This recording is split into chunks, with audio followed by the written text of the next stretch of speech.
Chhattisgarh special bulletin में आप सभी का स्वागत है। मैं हूं आपके साथ निशा शर्मा। ये छत्तीसगढ़ की तमाम खबरों पर एक नजर डालते हैं और सबसे पहली खबर आपको हम बताते हैं धमतरी से। कुरुद थाना क्षेत्र के ग्राम खमरिया में दो सगे भाइयों के बीच पुराना विवाद बुधवार को खौफनाक रूप ले गया। दीवार को लेकर चल रहे झगड़े में छोटे भाई चुम्बन साहू, उसकी पत्नी लता, बेटा बड़े भाई मुकेश साहू के घर पहुंचे और जेठानी राधिका साहू पर लाठी, डंडों और लोहे के हथौड़े से हमला कर दिया गया। हमला इतना हिंसक था कि राधिका लहूलुहान होकर जमीन पर गिर पड़ी।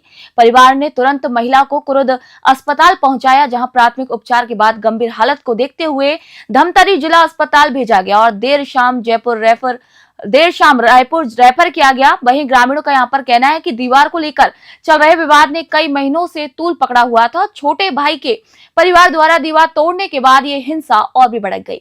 पुलिस पूरे मामले की जांच कर रही है और आरोपियों की तलाश में जुट गई है। घटना के बाद गांव में तनाव का माहौल बना हुआ है। धमतरी से थरुण निषाद की रिपोर्ट आप देख रहे हैं।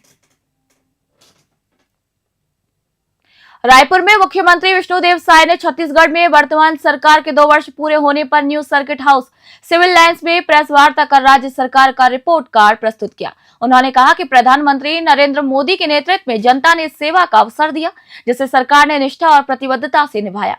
2 वर्षों में 18 लाख परिवारों को प्रधानमंत्री आवास की स्वीकृति दी गई। धान की खरीद में किसानों को लाभ दिया गया। महतारी वंदन योजना के तहत 70 लाख माता बहनों को सहायता मिली। तेंदुपत्ता पारिश्रमिक बढ़ाया गया और चरण पादुका योजना पुनः प्रारंभ की गई। युवाओं के लिए पारदर्शी भर्ती, नक्सलवाद के विरुद्ध कार्रवाई और नियद नीला नार योजना जैसी पहलों का उल्लेख यहाँ किया गया। शिक्षा, स्वास्थ्य, सड़क, रेल, एयर कनेक्टिविटी, उद्योग, जल जीवन मिशन और संस्कृति संवर्धन में कई महत्वपूर्ण योजनाएं लागू की गई। मुख्यमंत्री ने जनता से सहयोग और प्रदेश की समृद्धि के लिए भी एकजुट प्रयास होने का आह्वान किया। रायपुर से ब्यूरो रिपोर्ट आप देख रहे हैं।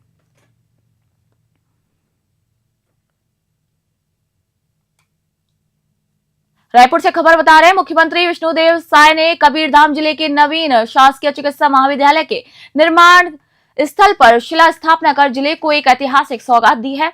इस कार्यक्रम में विधानसभा अध्यक्ष डॉक्टर रमन सिंह और उप मुख्यमंत्री विजय शर्मा भी मौजूद थे। शिला स्थापना से जिले के स्वास्थ्य मानचित्र में विकास का एक नया जो अध्याय है वो जुड़ गया है। आपको बता दें कि मेडिकल कॉलेज की स्थापना से जिले का स्वास्थ्य ढांचा अब सुदृढ़ होगा। विशेषज्ञ चिकित्सकों की उपलब्धता वहां बढ़ेगी और आधुनिक चिकित्सा सुविधाएं भी विकसित होंगी। आम जनता को गुणवत्तापूर्ण स्वास्थ्य सेवाएं स्थानीय स्तर पर ही अब सुलभ होंगी। इसी अवसर पर मुख्यमंत्री ने उप मुख्यमंत्री की मांग पर कवर्धा में पंचमुखी, बूढ़ा महादेव रिवर फ्रंट निर्माण और रवेली में महाविद्यालय की भी घोषणा की है। वहीं मुख्यमंत्री ने इसे ऐतिहासिक कदम बताते हुए कहा है कि बीते 25 वर्षों में छत्तीसगढ़ ने विकास के नए आयामों को स्थापित किया है और राज्य गठन के बाद सड़क, बिजली, पानी और शिक्षा जैसी मूलभूत व्यवस्थाओं को यहां पर मजबूत किया गया है। रायपुर से ब्यूरो रिपोर्ट आप देख रहे हैं। धमतरी में नगरी ब्लॉक में इस वर्ष धान की आवक अत्यधिक बढ़ गई है, लेकिन समय पर उठाव नहीं होने से धान खरीदी केंद्रों में गंभीर संकट खड़ा हो गया। अधिकांश समितियों में भंडारण की जगह लगभग समाप्त हो चुकी है और कई केंद्रों पर धान रखने तक की जगह नहीं बची है।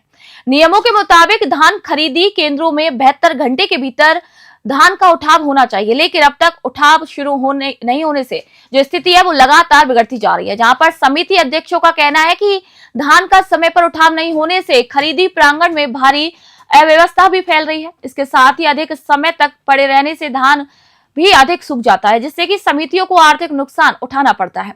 वर्तमान में 17% नमी के मानक पर ही धान की खरीदी की जा रही है और इससे अधिक नमी होने पर किसानों को धान वापस सुखाने के लिए भेज दिया जा रहा है। यदि ये जल्द उठाव नहीं हुआ तो धान की जो खरीदी है वो पूरी तरीके से प्रभावित भी हो सकती है। धमतरी से थरुण निषाद की रिपोर्ट आप देख रहे हैं।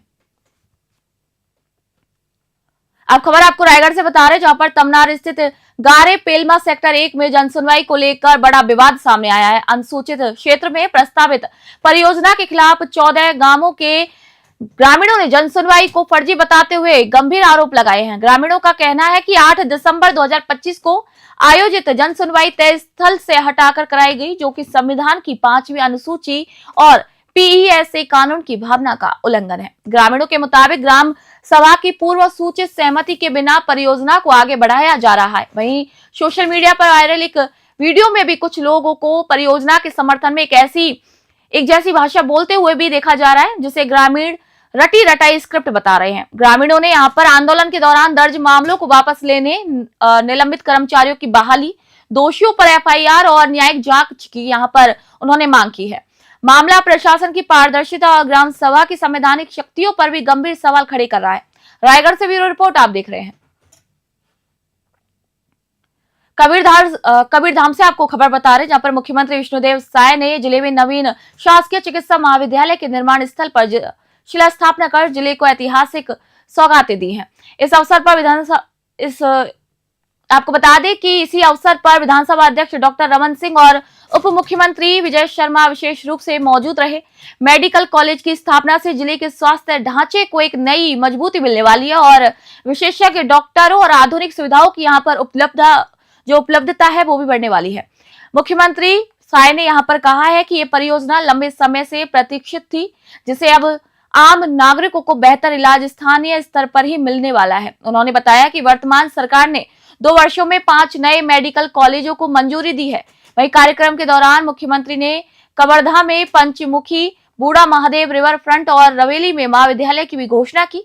उप मुख्यमंत्री शर्मा ने बताया कि मेडिकल कॉलेज 40 एकड़ परिसर में बनने वाला है। 50 सीटों के साथ संचालन की तैयारी भी यहाँ की जा रही है। कबीरधाम से ब्यूरो रिपोर्ट आप देख रहे हैं।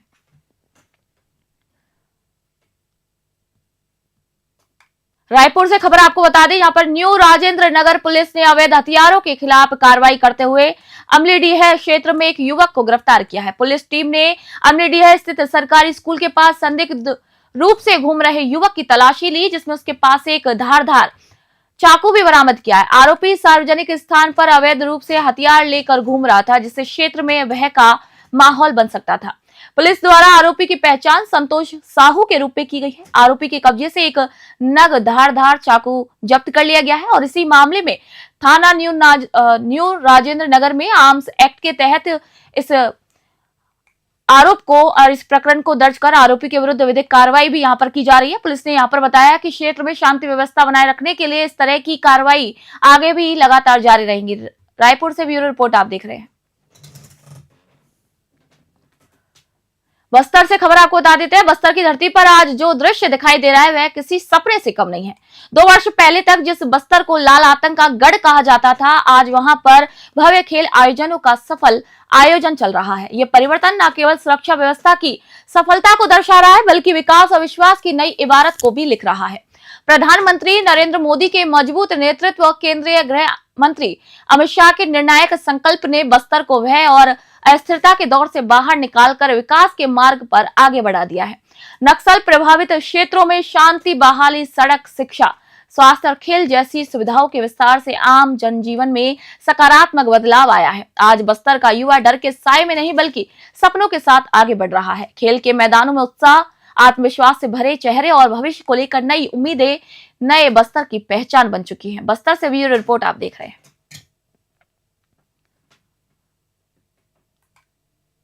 रायपुर से खबर आपको बताते हैं। सिलतरा स्थित अटल व्यावसायिक परिसर कॉम्प्लेक्स की मोबाइल दुकान में चोरी की घटना सामने आई है।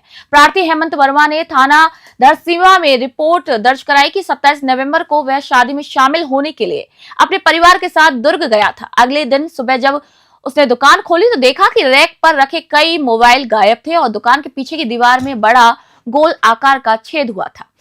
सिलतरा पुलिस और एंटी क्राइम और साइबर यूनिट ने वरिष्ठ अधिकारियों के निर्देशन में घटना स्थल का निरीक्षण किया है। वहीं आसपास के लोगों से भी पूछताछ की गई और सीसीटीवी फुटेज का विश्लेषण भी शुरू किया गया। जांच में हाल ही में जेल से रिहा अपराधियों पर भी नजर रखी जा रही है। एसपी और अन्य वरिष्ठ अधिकारियों ने अज्ञात आरोपी की जल्द से जल्द पहचान कर गिरफ्तारी के निर्देश दिए हैं। वहीं तकनीकी और भौतिक साक्ष्यों के आधार पर आरोपी की पातासाजी जारी है। रायपुर से ब्यूरो रिपोर्ट आप देख रहे हैं। एक और खबर आपको रायपुर से देते चले। केंद्रीय गृह एवं सहकारिता मंत्री अमित शाह ने जगदलपुर में आयोजित बस्तर ओलंपिक 2025 के समापन समारोह को संबोधित करते हुए नक्सलवाद को लेकर बड़ा दावा किया। उन्होंने कहा कि बस्तर सहित पूरे भारत से 31 मार्च 2026 तक नक्सलवाद पूरी तरीके से समाप्त हो जाएगा। साथ ही अगले 5 वर्षों में बस्तर संभाग को देश का सबसे विकसित आदिवासी संभाग बनाने का भी लक्ष्य रखा गया है।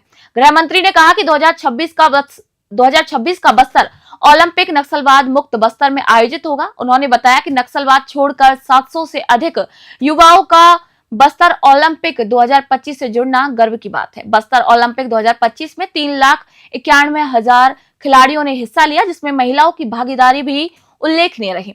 अमित शाह ने यहां पर कहा कि जहां पहले लाल सलाम के नारे लगते थे, वहां अब भारत माता की जय गूंज रही है। उन्होंने नक्सलियों से हथियार छोड़कर मुख्यधारा में आने और पुनर्वासन नीति का लाभ उठाने की भी अपील की है। केंद्र और छत्तीसगढ़ सरकार मिलकर विकसित बस्तर के लिए कार्य कर रही है। रायपुर से ब्यूरो रिपोर्ट आप सभी देख रहे हैं।